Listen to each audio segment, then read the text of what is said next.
Hello everyone, welcome to back Electro Home को। Friend, बहुत से लोग कमेंट करके यह पूछना चाहते हैं कि हम BEMS करना चाहते हैं, हम DEMS करना चाहते हैं, तो हम किस कॉलेज से करें और इस पर्टिकुलर कोर्स को करने के लिए हमें क्या क्या चीज़ का ध्यान देना होता है।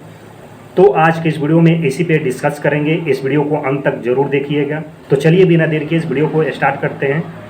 दोस्तों, सबसे पहले डिस्कस करेंगे कि हम BEMS या DEMS में एडमिशन लेने से पहले हमें क्या क्या चीज़ पे ध्यान देना होता है। दोस्तों, जब भी आप BEMS या DEMS किसी भी इंस्टीट्यूट या कॉलेज से आप कर रहे हैं तो आप ध्यान दें कि यह कॉलेज किस यूनिवर्सिटी, किस संस्था से मान्यता प्राप्त है। ऐसा तो नहीं है कि वही कॉलेज आपको एजुकेशन भी दे रहा है और वही कॉलेज आपको सर्टिफिकेट भी दे रहा है और कहीं से कोई भी एफिलिएशन नहीं है उस कॉलेज का, तो आप वैसे जगह से न करें। दोस्तों, एक कॉलेज का आपको स्क्रीनशॉट दिखा रहा हूँ जो कि IEHMI dually registered by government of Bihar के अंतर्गत रजिस्टर्ड है, मान्यता प्राप्त है।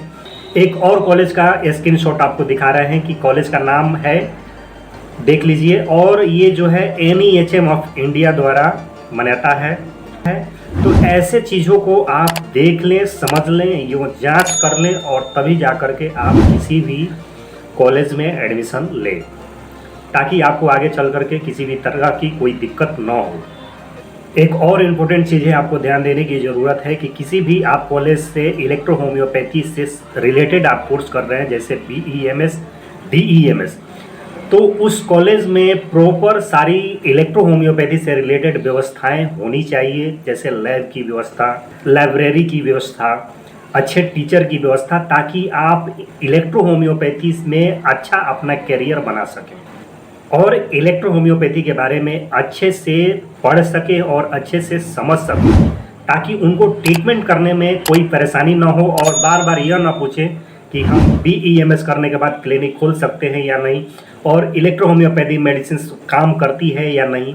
क्योंकि बहुत से ऐसे लोग हैं जो इस पर्टिकुलर कोर्स को करने के बाद से उनका विजन यही रहता है कि हमको एलोपैथ ट्रीटमेंट करना है, जो कि कहीं से भी सही नहीं है। कि जब भी आप इलेक्ट्रो होम्योपैथी से रिलेटेड किसी भी तरह की कोई भी कोर्स करते हैं तो आप ध्यान दें कि हमें इलेक्ट्रो होम्योपैथी से रिलेटेड ही हमें प्रैक्टिस करना है।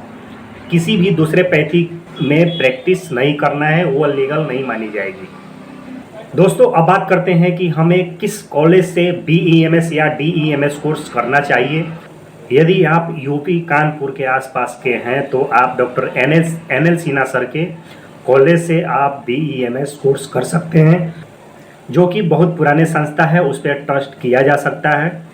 इसके अलावा आप HR electro homeo medical council के नाम से एक हथिनी हरियाणा में चलाया जाता है, जो कि वो भी बहुत मेहनत करते हैं, उससे रिलेटेड भी आप इस कोर्स को कर सकते हैं।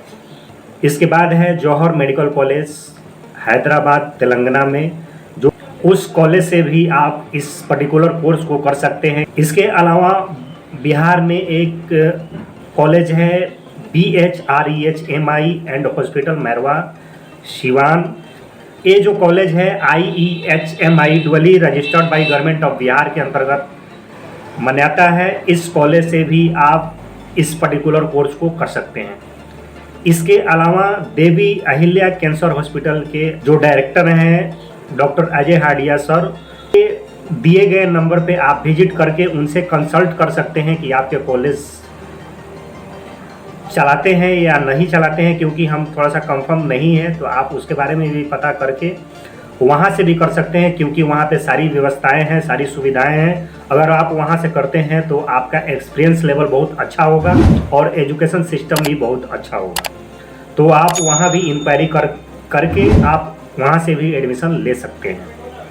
इसके अलावा कोई और भी जो भी कॉलेज है जो NEHM ऑफ इंडिया द्वारा मान्यता प्राप्त हो या IEHMI द्वारा मान्यता प्राप्त हो, तो आप उस कॉलेज से भी इस पर्टिकुलर कोर्स को कर सकते हैं। यदि आपको कुछ भी समझ में नहीं आ रहा है कि हम DEMS कहाँ से करें, तो आप आंख बंद करके अटल बिहारी वाजपेयी हिंदी विश्वविद्यालय द्वारा गवर्नमेंट यूनिवर्सिटी है, वहाँ से इस कोर्स को कर सकते हैं, कोई दिक्कत नहीं है। दोस्तों इस वीडियो में हमने जितने भी कॉलेज या यूनिवर्सिटी के बारे में हम आपको बताए हैं, इसमें हमारा किसी भी तरह की कोई भी एडवर्टाइजमेंट करने का उद्देश्य नहीं है। हमने इन लोगों को इस इलेक्ट्रो होम्योपैथी से रिलेटेड जो है अच्छे काम करते हुए देखा है, इसलिए हमने इन सब चीज़ों पे आपको सजेस्ट किया है। आप जब भी इस कॉलेज से, जितने भी हमने बताया है, इस कॉलेज से अगर एडमिशन आप कराने जा रहे हो तो बाकी सब चीज़ों पे आप भी ज़रूर जांच करें, देखें, देन इसके बाद आप एडमिशन कराएं। क्योंकि किसी के कहने पे या हमारे कहने पे या किसी के भी कहने पर आप डायरेक्ट एडमिशन न लें। आप बिल्कुल हर चीज़ों को आप देख लें, समझ लें, सोच लें, इसके बाद ही एडमिशन लें। क्योंकि आपका करियर बहुत ज़्यादा इम्पोर्टेंट है, आपका पैसा भी उतना ही इम्पोर्टेंट है, ताकि किसी भी तरह की कोई दिक्कत आपको नहीं आए। दोस्तों उम्मीद करते हैं कि इस वीडियो के माध्यम से आपके बहुत सारे क्वेश्चन का आंसर इस पर्टिकुलर वीडियो में मिल गया होगा।